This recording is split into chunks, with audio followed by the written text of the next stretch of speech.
120 court dates, 40 बार बेंगलोर से जौनपुर जाना और 24 पन्ने का सुसाइड नोट।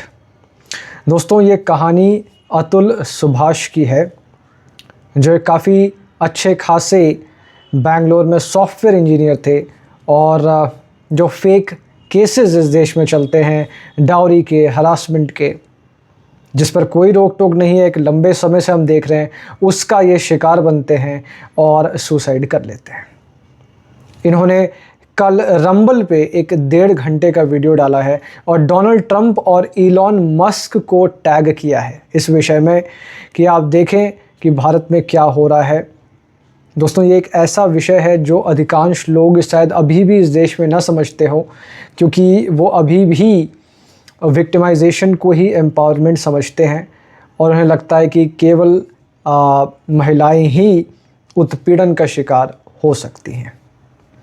लेकिन ऐसा बिल्कुल भी नहीं है दोस्तों, क्योंकि शादी के बाद ही जब इनकी पत्नी जौनपुर जाती है और वहाँ पर ही इनके और इनके माँ बाप पर, परिवारजनों पर फेक जो डाउरी आदि हरासमेंट के केसेस वो कर देती है, जिसकी वजह से जो पूरा इनका जीवन है वो बर्बाद हो जाता है। और एज़ यूजुअल, जैसा मैंने आपको बताया, फिर एक पूरी कतार शुरू होती है, बार बार जाते हैं वहाँ पे, 120 बार इनको डेट, और कभी भी डेट बदल दिया जाता है, जैसा कि ये बताते भी हैं। कई सारे इस तरह के स्निपेट्स आए हैं। यदि मैं आपको केवल एक किस्सा बताऊं, जहाँ पर जज ये हंसती है कहते हुए कि तुम इसको सेटल क्यों नहीं कर देते। तो ये कहते हैं कि जो आपने कुछ जब इसको सेटल करने की बात कही थी, मेंटेनेंस की बात कही थी, तब ये मुझसे 3 करोड़ की डिमांड करने लगे। तो कहती है वो कर सकती है क्योंकि ये तुम्हारी पत्नी है। ये मेरी कोई बात नहीं, इस तरह के स्क्रीनशॉट्स यहाँ पर हैं, वो मैं अटैच भी आपको कर दूँगा। और 24 पन्ने का ये पूरा का पूरा ये शीट छोड़ के जाते हैं।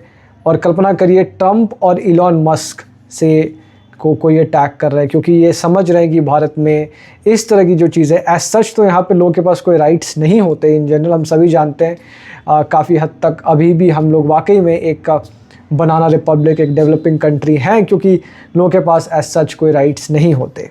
लेकिन वहाँ पर केवल परिवार को भंगित करने के लिए ये जो फेक फेमिनिस्ट, ये जो मूवमेंट्स इस देश में बढ़ावा मिल रहा है डीप स्टेट के द्वारा, इसमें बहुत बड़ा इसका भी हाथ है। क्योंकि अधिकांश लोग ये सब नहीं समझते कि ये जो चीज़ें, ये जो कोर्ट केस, आप कल्पना करिए जिस देश में आपके पास एज सच कोई राइट्स नहीं, वहाँ पे अचानक से इस तरह की चीज़ों को इतना बढ़ावा मिल रहा है। ये कोई नॉर्मल चीज़ नहीं है, ये एक प्रॉपर षड्यंत्र के तहत है।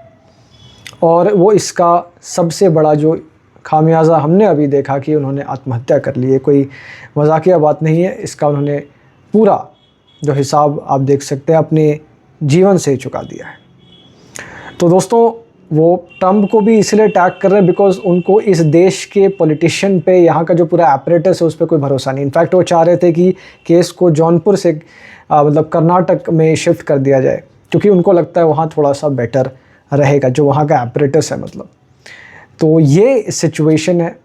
और इस बीच में, इसी सब के बीच में हम विश्वगुरु भी बन रहे हैं, क्योंकि इस कहने में अच्छा लगता है, बट आई डोंट नो, अगर आपके पास कोई राइट्स नहीं है तो एज सिटीजन्स आप किस प्रकार के विश्वगुरु बनेंगे।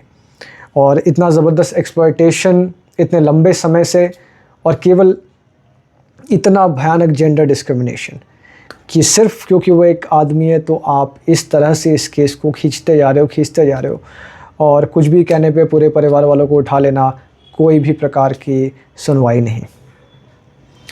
तो ये चीज़ आप बिल्कुल इस चीज़ को आप देखें, अपने अपने ओपिनियंस रखें, क्योंकि ये एक बहुत बड़ा प्राइस, और ऐसे कई केसेस आते हैं ये, और एक बहुत ज़्यादा ही इम्पॉर्टेंट अभी जस्ट देखने को मिला। ऐसे केसेस काफ़ी लंबे समय से चल रहे हैं, इस तरह के बहुत सारे फेक केसेस देश में चल रहे हैं।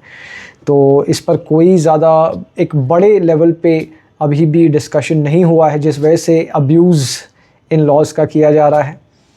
तो टेक नोट ऑफ दिस, और आपकी भी जो ओपिनियंस है उसको पूरा बताइए, बिकॉज कोई भी इसका शिकार हो सकता है। So it's very important, take care of this.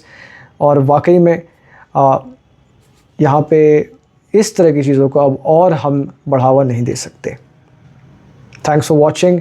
अपने ओपिनियंस को आप ज़रूर सब तक पहुंचाइए ताकि ये एक बहुत ही सिग्निफिकेंट टॉकिंग पॉइंट इस देश में बन सके।